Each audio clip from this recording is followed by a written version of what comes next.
কোন এক শুক্রবারে বিশাল ভূমিকম্পের মধ্য দিয়ে কিয়ামতের দিন সূচনা হবে, কথাটি কতটুকু সত্য? ইসলামের আলোকে বুঝিয়ে বলবেন। কিয়ামতের দিন, মহাপ্রলয়ের দিনটি থাকবে শুক্রবার। এটি বিশুদ্ধ হাদিসে বর্ণিত হয়েছে, নবী সাল্লাল্লাহু আলাইহি ওয়াসাল্লাম থেকে সুসাব্যস্ত হয়েছে। শুক্রবারের ফজিলত সংক্রান্ত একটা হাদিসে জুমার দিনে কি কি হয়েছে এবং কি কি হবে সেগুলো বলতে গিয়ে একটা পর্যায়ে এই দিনেই কিয়ামত প্রতিষ্ঠিত হবে বা মহাপ্রলয় হবে, যখন সৃষ্টি জগতের সব কিছুকে আল্লাহ তাআলা ধ্বংস করবেন, আবার পুনরায় মানুষকে, প্রাণী জগৎকে আবার সৃষ্টি করে সবাই হিসাব নিকাশের মুখোমুখি করবেন, হাসর কায়েম হবে। তো এই যে মহাপ্রলয়ের মধ্য দিয়ে যে মহাধ্বংসযজ্ঞ হবে, মহানিনাদ হবে, বিকট আওয়াজের মধ্য দিয়ে গোটা সৃষ্টি জগৎকে আল্লাহ তাআলা শেষ করে দিবেন, সেই দিনটি জুমাবার হবে। এটি বিশুদ্ধ হাদিসের আলোকে প্রমাণিত।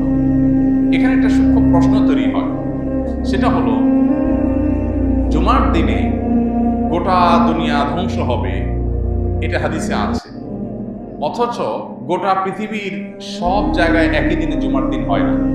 বাংলাদেশে আমরা যখন আজকে ধরুন জুমার দিন, শুক্রবার দিন, এখন আমরা জুমার দিনে জুমা আদায় করছি, জুমার দিনে আমল করছি, ঠিক এই সময় পৃথিবীর অনেক দেশে গভীর রাত, ঘুম, বা অন্য কোনো দিন, বৃহস্পতিবার। তাহলে যখন কিয়ামত একই দিনে হবে গোটা পৃথিবীতে, বার তো একইটা থাকবে না, তাহলে সেখানে তো শুক্রবার না, সেখানে কেমনে কিয়ামত হবে? এর উত্তর হলো, আজকে পৃথিবীর যে ব্যবস্থাপনা আমরা দেখতে পাচ্ছি, মহাপ্রলয়ের দিন পৃথিবীর এই ব্যবস্থাপনা থাকবে না। আমরা আজকের পৃথিবীর সাথে তুলনা করে সেদিনকে আমরা বিচার করছি যে সেদিন তো কোথাও জুমার দিন, কোথাও বৃহস্পতিবার দিন হবে, কোথাও দিন হবে, কোথাও রাত হবে। এই দিন এবং রাত এবং বারের এই পরিবর্তন আল্লাহর যে সমস্ত সৃষ্টির কারণে হয়ে থাকে, যে সিস্টেমের কারণে হয়ে থাকে, কিয়ামতের মুহূর্তে ওই সিস্টেম পুরোটাই মুখ থুবড়ে পড়বে, ভেঙে পড়বে, এগুলোর কোনোটাই কাজ করবে না। যে সূর্যের অবস্থান পরিবর্তনের কারণে দিন এবং রাতের পরিবর্তন হয়, এই সূর্যই আলোহীন হয়ে যাবে।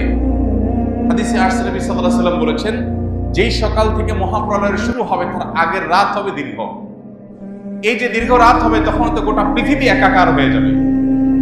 এবং আল্লাহ তাআলা কোরআনে কারীমে বলেছেন সূরা শামসের মধ্যে যে ইদা শামসু কুবরাত ওয়া ইদা নুজুমু কাদারাত।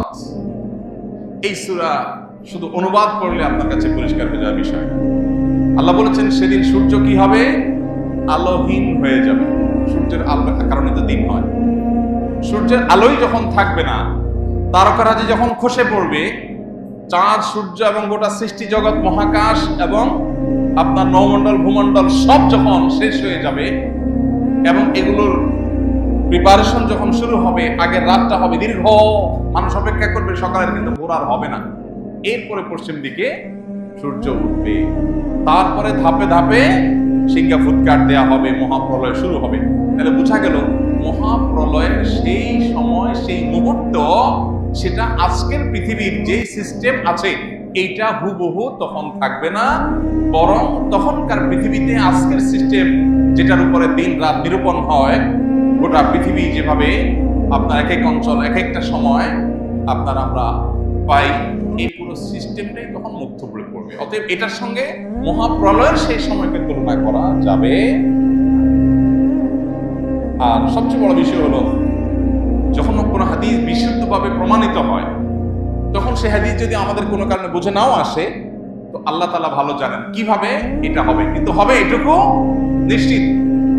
আমার বুঝে নাও আসতে পারে, না আসলেও আমার ঈমানের জায়গা হলো যে হাদিসে নবী সাল্লাল্লাহু আলাইহি ওয়াসাল্লাম বলেছে এটা হবে, তাহলে হবে।